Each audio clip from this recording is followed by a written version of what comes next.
Startup, le rendez-vous des entrepreneurs est de retour après une semaine d'interruption. Comme tous les mercredis à 12h30, vous avez la possibilité de poser toutes vos questions tout au long de cette émission qui est, je vous rappelle, en direct sur Décideur TV et Madines.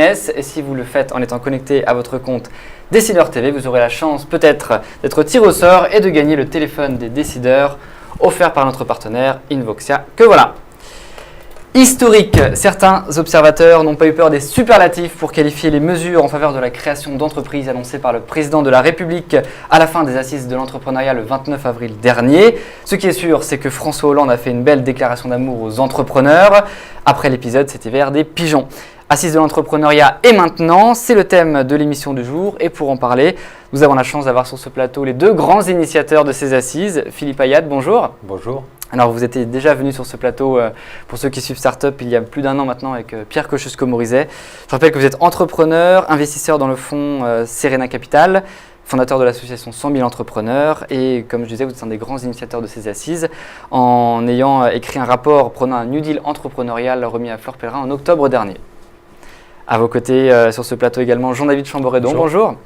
Directeur du fonds Isaïe, cofondé notamment avec Pierre Kosciusko-Morizet, encore lui, initiateur malgré vous de ces assises. Vous avez été le déclencheur des pigeons et également son porte-parole. Et d'ailleurs, vous avez écrit avec Olivier Jay l'ouvrage Génération Pigeon paru aux éditions Michalon. Et j'ai pas fait exprès de vous inviter tous les deux, mais les droits d'auteur sont reversés à l'association de Philippe, Absolument. 100 000 entrepreneurs. Et pour être tout à fait transparent aussi avec nos internautes, je tenais à dire que même si Isaïe est partenaire de cette émission, Jean-David Chamboredon n'est pas intervenu, n'a pas interféré dans le traitement éditorial de cette émission, que les choses soient claires. Philippe, on va commencer avec vous justement. Vous écriviez dans le rapport que je disais en introduction, l'entrepreneuriat est encore peu présent dans le discours et la culture politique. Est-ce que ce discours du président de la République justement, ça donne des bons points justement et ça va dans le bon sens pour vous ? Alors oui, ça va dans le bon sens parce que ce discours a, je trouve, vraiment créé une inflexion dans le discours un peu naturel du gouvernement et du président depuis ces derniers mois. Et c'était un discours qui était totalement incarné par des personnes très rares au sein du gouvernement, peut-être Fleur Pellerin et pas beaucoup de monde autour. Ouais. Et là, c'est vrai qu'on a franchi un cap. On avait rencontré Jean-Marc Ayrault le vendredi d'avant les annonces du président qui commençait déjà à avoir ce discours. Ouais. Et puis le président a clairement déclaré son soutien aux entrepreneurs. Ouais. Et là, c'est vraiment nouveau. Maintenant, ce sont des déclarations. On est les premiers à vouloir les croire complètement sincères et pouvant être mis en place opérationnellement très vite. Maintenant, il faut qu'elle résiste à l'épreuve des faits, il faut qu'elle soit mise en place et nous gardons cet encouragement d'une part et cette vigilance pour être sûr qu'elles seront effectivement concrètes et bien définies. Jean-David, même question, est-ce que les pigeons vont se transformer en colombes de paix pour le gouvernement ? Les pigeons, ils ont malgré eux déclenché quelque chose. Une des annonces importantes du 29 avril, c'était le fait de revoir ce qui a été voté en décembre 2012 concernant les plus-values de cession. La solennité avec laquelle le président a annoncé la révision de ce schéma fiscal fait penser qu'il sera mis en œuvre. En tout cas, ça serait très grave qu'il ne le soit pas. Voilà. Et si on a pu faire prendre conscience via un mouvement spontané comme les pigeons de l'importance et de la vigueur de l'écosystème entrepreneurial en France et notamment dans le secteur du digital, c'est une bonne chose. Parce que ce qu'on peut retenir de ces 6-8 mois, c'est quand même qu'il y a une profonde méconnaissance du monde entrepreneurial par le monde politique et que ces 6 à 8 mois ont été des mois de pédagogie. Je parlais justement d'une déclaration d'amour en introduction. François Hollande a utilisé le terme de malentendu avec les pigeons.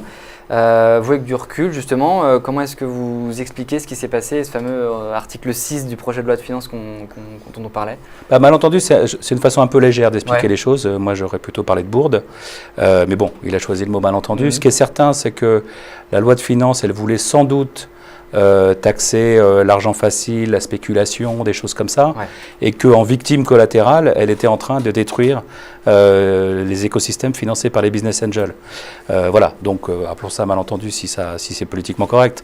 En tout cas, on a corrigé quelque chose qui était gravissime pour les écosystèmes, encore une fois, de start-up. Alors avant de prendre les questions des internautes, je voulais qu'on revienne un peu sur l'organisation de ces assises. Philippe, vous avez été le chef de file des 9 commissions, celle consacrée au développement de l'esprit d'entreprendre auprès des jeunes. Racontez-nous comment est-ce que s'est déroulé le travail, comment est-ce que c'est organisé Donc, dans les coulisses. Comme vous l'avez rappelé, j'avais remis un rapport à Fleur Pellerin qui s'appelait « Pour un New Deal entrepreneurial » en septembre. Octobre, et puis on commençait vraiment à travailler sur cette question entrepreneuriale. Et puis est sortie la loi des finances qui allait vraiment à l'encontre d'un pan important de mon rapport, qui était au contraire de stimuler la prise de risque et d'encourager l'écosystème entrepreneurial au niveau de la fiscalité, pas seulement les entrepreneurs, mais aussi les investisseurs, les salariés qui veulent avoir accès au capital.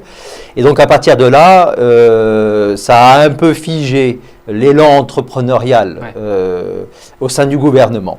Et puis en novembre, Jean-Marc Ayrault a repris dans son pacte de compétitivité les objectifs de mon rapport et a lancé les assises pour décliner un peu tous les thèmes. Ce qui a donné lieu aux assises entre janvier et avril, 9 groupes de travail. Et alors moi j'ai mené les travaux sur le groupe des jeunes, qui est vraiment ce qui m'occupe depuis des avec années. Entrepreneurs notamment avec 100 000 entrepreneurs, comment encourager les jeunes à entreprendre. Et finalement, nos recommandations ont été reprises. Recommandation numéro 1, créer un vrai parcours de sensibilisation structurée à l'entrepreneuriat de la 6e à la terminale. C'est ça. Très important. Numéro 2, diffuser une formation à l'entrepreneuriat dans toutes les branches de l'enseignement supérieur, à l'université comme dans les grandes écoles. Troisièmement, créer un statut d'étudiant entrepreneur qui lui permette de faire son stage dans sa propre entreprise s'il crée son entreprise sur son campus, qui lui permet aussi de garder son statut d'étudiant 2 ans après la création pour avoir un minimum de sérénité et de couverture sociale pour entreprendre. Et enfin, 4e mesure qui a été reprise, permettre aux étudiants étrangers qui font leurs études en France d'avoir un visa entrepreneur pour créer et développer leur entreprise en France au lieu de toujours courir derrière des visas. Voilà. Et ça a été repris et j'en suis ravi. Voilà, on a beaucoup de mesures en effet que vous venez de citer qui font partie des mesures phares. Une question d'un invité qui demande quel sera le premier chantier du gouvernement à la suite de ces assises. Alors là, on est en plein dans le thème et maintenant. Alors est-ce que vous avez des pistes sur de… Philippe, t'en penses quoi ? Alors on a déjà ouvert un chantier avec le ministère de l'Éducation nationale et le ministère de l'Enseignement supérieur pour commencer à proposer des choses dès la rentrée de septembre. Et là, donc la relation école-entreprise a renforcé sa coopération. Elle travaillait déjà ensemble avant les assises. Et là, on est vraiment dans concrètement, qu'est-ce qu'on va proposer. Donc, on a déjà commencé à essayer de mettre en place ces mesures. Donc, sur ce plan-là, c'est déjà passé de l'annonce du président aux ministres concernés à leur cabinet. Alors, il y a Fleur Pellerin qui a dit qu'il travaillait sur un plan pour l'entrepreneuriat jusqu'au mois de juin. Est-ce qu'on peut attendre de nouvelles mesures justement à venir ? Alors nous, ce qu'on a dit sur les assises, c'est qu'il y a un certain nombre de mesures qui ont été reprises. Alors il y a eu des avancées sur la fiscalité, mais qui étaient plutôt de réparer la bourde. On n'a pas forcément la meilleure des fiscalités pour entreprendre aujourd'hui, mais au moins on a pu réparer quelque chose d'absurde qui avait été mis en place. Donc ça, on a avancé sur ce plan-là, on a avancé sur les jeunes. On a un petit peu avancé sur la peur de l'échec, le rebond en supprimant le fichage 0,40 à la Banque de France en cas de faillite. Les entrepreneurs étaient marqués au fer rouge en cas d'échec. Donc, on a un peu avancé sur ces sujets, c'est très encourageant. Il y a d'autres sujets sur lesquels on n'a pas du tout avancé ou qui n'étaient pas à l'ordre du jour des assises. Par exemple, toutes les questions sociales au sein des PME, la flexibilité. Ça, c'était dans le cahier des charges, on a dit direct, on n'en parle pas durant ces assises. Ça a été écarté des assises pour la bonne raison que ce sujet-là devait être pris en compte dans le sommet social qui réunissait les partenaires sociaux. Et malheureusement, même dans ce sommet social qui s'est déroulé et qui va se prolonger en juin, l'aspect de la PME n'est pas suffisamment pris en compte. Donc c'est un sujet dont on aurait pu se saisir au niveau des assises. Il y a d'autres sujets qui étaient à l'ordre du jour où les conclusions finalement qui ont été reprises ont été reprises timidement par rapport à l'export, par rapport à l'accompagnement, par rapport au financement, par rapport à l'innovation. Et donc, on voudrait inscrire ces assises dans la durée et remettre à l'ordre du jour tout ce qui n'a pas encore été fait lors de ce premier coup. Question de Jérôme pour vous, Jean-David. Que vont devenir les pigeons ? Pour rester sur vos gardes tout de même. Alors, il y a un peu deux faces du pigeon que je suis. Il y a une face pigeon-pigeon. Ouais. Je dirais je suis aujourd'hui dans ma gouttière. Je fais éventuellement la promotion de mon livre et j'encourage évidemment les gens à le lire pour mieux comprendre cette histoire. Mais je dirais les pigeons n'ont pas vocation à perdurer. Par contre, ils restent vigilants parce que le next step concernant la fiscalité, c'est quand même la loi de finances 2014, c'est septembre 2013. Et donc, on va vérifier que ce qui a été annoncé sera mis en œuvre. Et ensuite, il y a un deuxième morceau, on va dire, du pigeon que je suis, qui est d'être administrateur de France Digital. France Digital a eu un rôle majeur dans les assises de l'entrepreneuriat. C'est Marie Eklund, coprésidente de France Digital, était chef de file du groupe Fiscalité. Et France Digital, elle, par contre, comme association, a vocation à perdurer et à s'intéresser à tous les sujets financement, fiscalité, innovation, etc. Et il y a plein de chantiers. Le président a annoncé des choses sur JEI, a annoncé des choses sur le CIR, sur le CII. Alors, peut-être dire ce que c'est pour les internautes. Alors, le CIR, c'est le crédit impôt recherche, sur lequel les contrôles fiscaux se multiplient en ce moment et pénalisent certaines startups.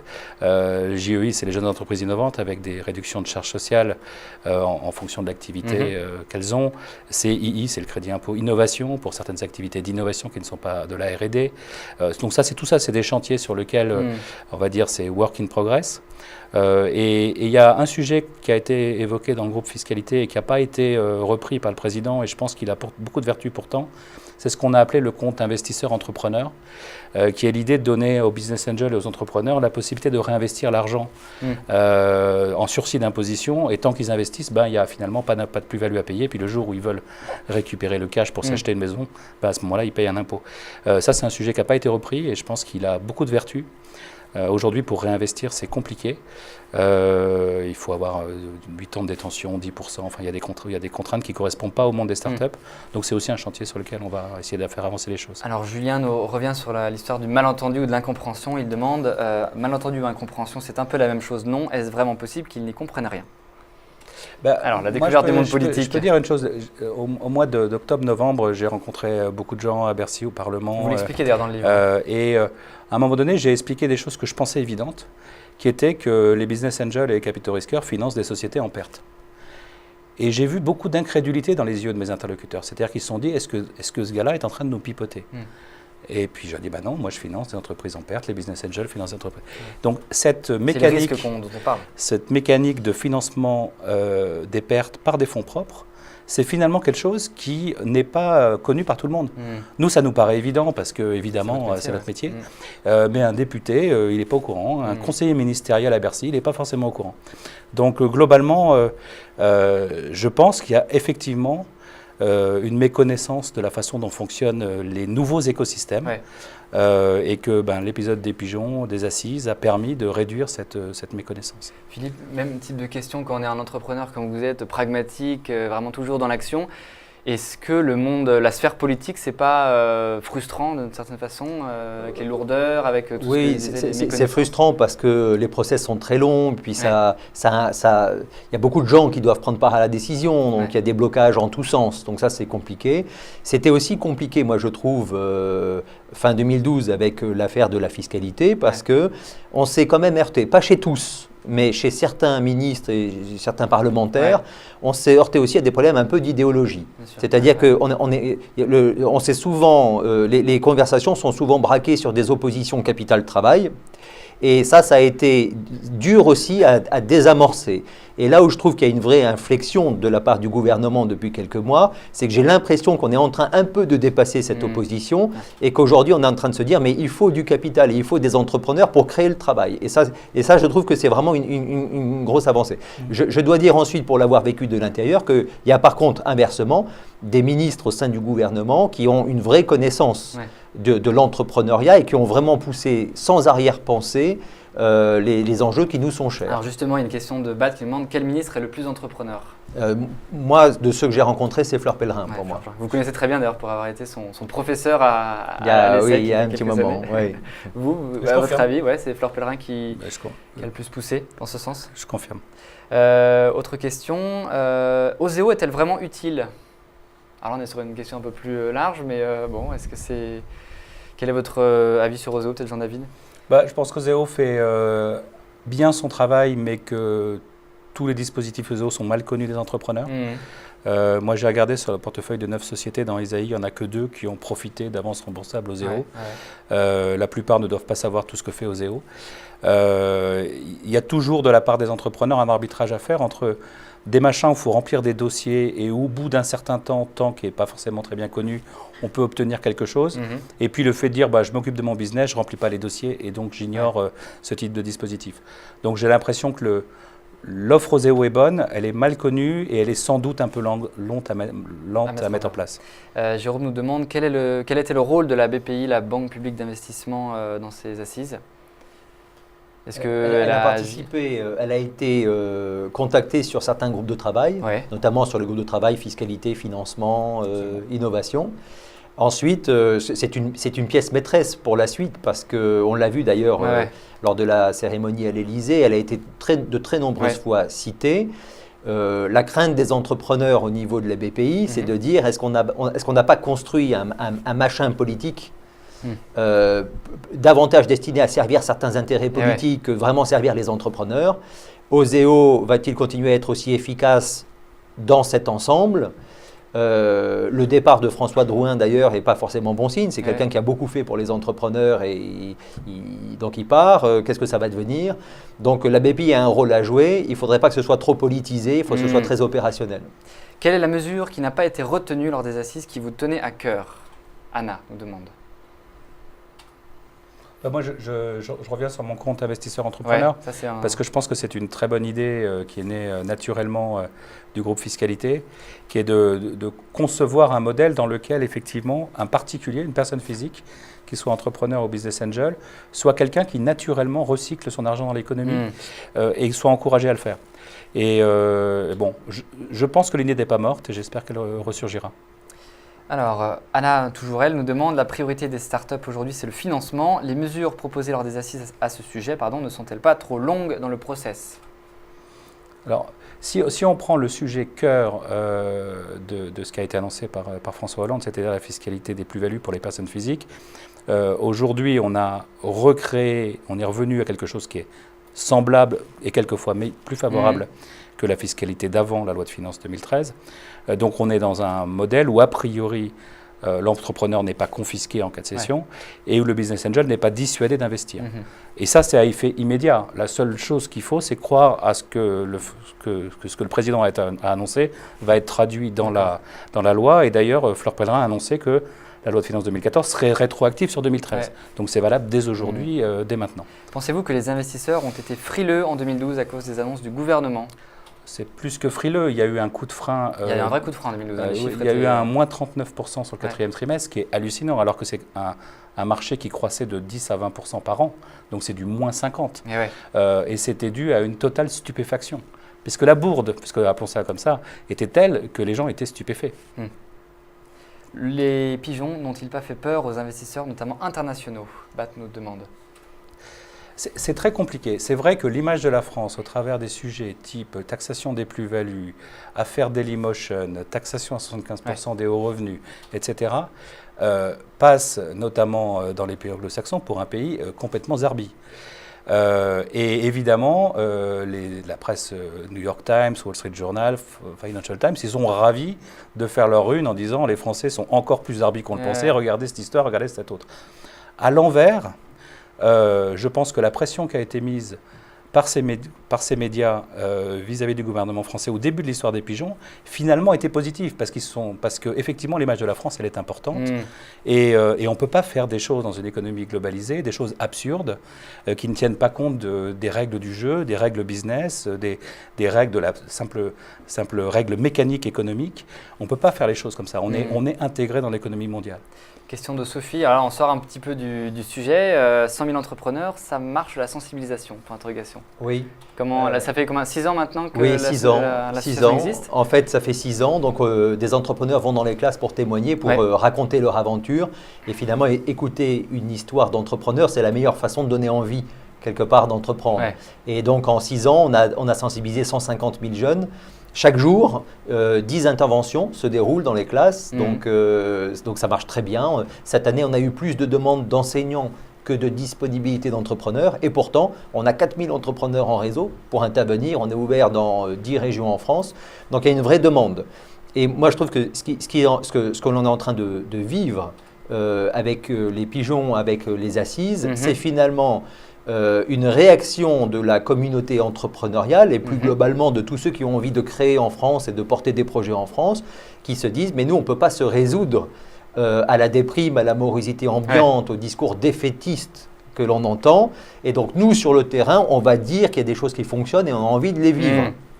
C'est pour ça que les pigeons ont tellement pris en masse. C'est pour ça que 100 000 entrepreneurs réussissent, que les gens disent « mais moi je veux témoigner aux jeunes que c'est un plaisir d'entreprendre et qu'il faut le faire ». Et c'est pour ça que les assises ont quand même réuni 300 entrepreneurs dispatchés dans les groupes de travail pour faire sortir des choses. Donc il y a un vrai mouvement entrepreneurial du terrain pour essayer d'inverser la déprime. Il y a un phénomène générationnel aussi. C'est pour ça d'ailleurs qu'on a appelé le livre Génération Pigeon. Il faut savoir que 2 tiers des membres de la page Facebook des pigeons avaient moins de 34 ans. Et c'était des entrepreneurs, donc ça montre bien le phénomène générationnel.